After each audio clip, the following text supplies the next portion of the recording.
Elle s'appelle Marguerite. Elle est mariée depuis 25 ans. Mais son mari a suivi Sachiza. Je suis Nixon Soglo. Nous sommes dans le deuxième numéro de l'émission Le jour où tout a basculé.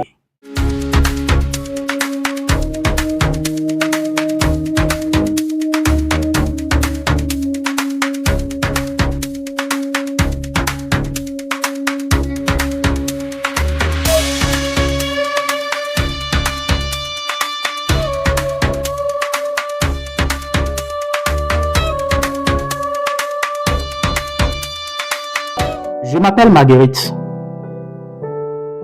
Je suis une commerçante.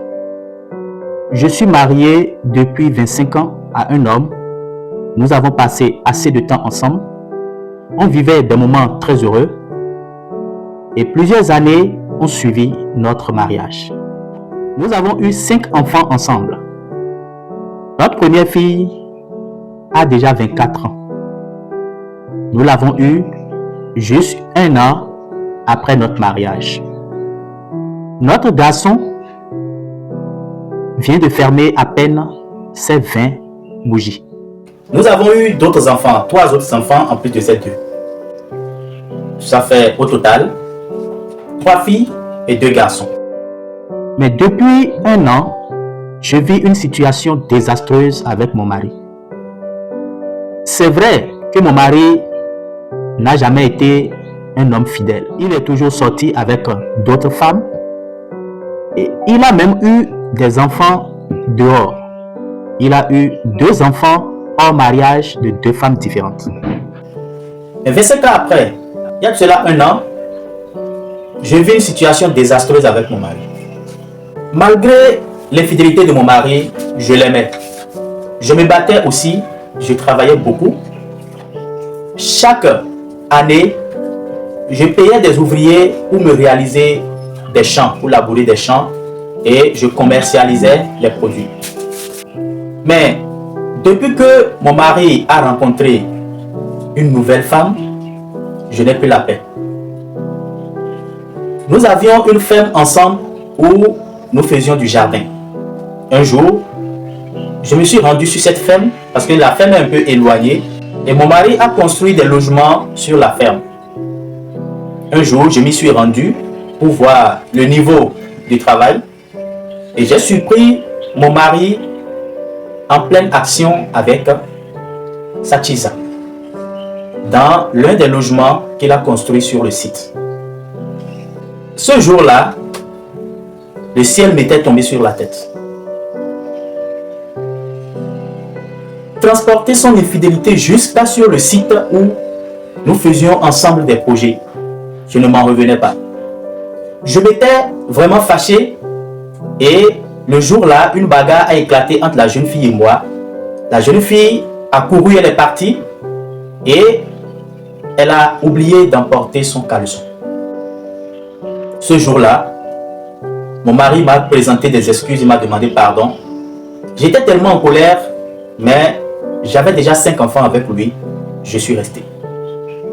Mais quelques jours plus tard, ou que dis-je, quelques semaines plus tard, cette même fille est revenue à la maison. Mon mari l'a amenée chez nous, dans notre domicile. Et il m'a obligé à me taire, à ne rien dire. J'ai gardé mon calme. Ils ont discuté longuement au salon. Et après cela, la jeune fille est partie. J'étais tellement en colère parce que je ne suis pas sorti. Je suis resté dans la chambre. Et quand je suis sorti avec mon mari, depuis ce jour-là, tout a basculé pour moi. Mon mari ne dormait plus à la maison. Il passait des nuits dehors. Et quand même il revenait, il ne demandait même plus d'après les enfants. Il ne donnait plus l'argent pour s'occuper des enfants. Tout était à ma charge. Heureusement que la maison dans laquelle on habitait, c'est lui qui l'a construit. Parce que mon mari est un entrepreneur et il a beaucoup de business qui tournent. Je ne lui disais plus rien.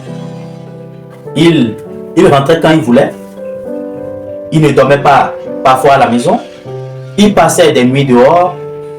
Et dernièrement, avant l'année 2026, 4 mois avant le mois de janvier, je n'ai plus revu mon mari. Après des investigations, je me suis rendu compte qu'il est parti à Lomé avec sa nouvelle concubine. Ses affaires étaient là. Il avait du personnel. Il gérait tout de loin.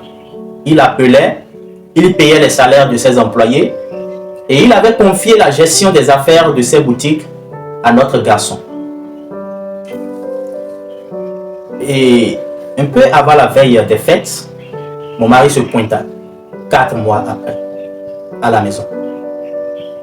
Que vais-je faire? Je ne lui ai rien dit. On ne se parlait pas.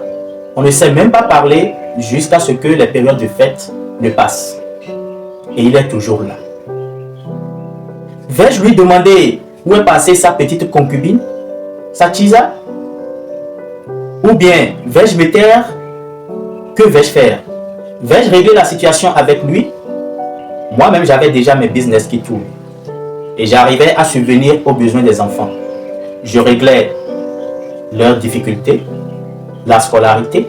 Je payais les factures d'eau, d'électricité. Il ne faisait plus rien dans la maison.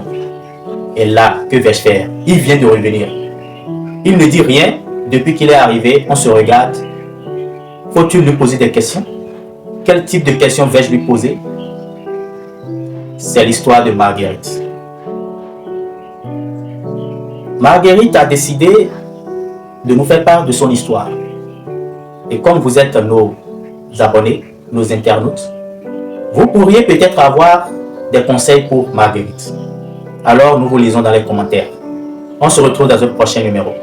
Allez, portez-vous bien, prenez soin de vous.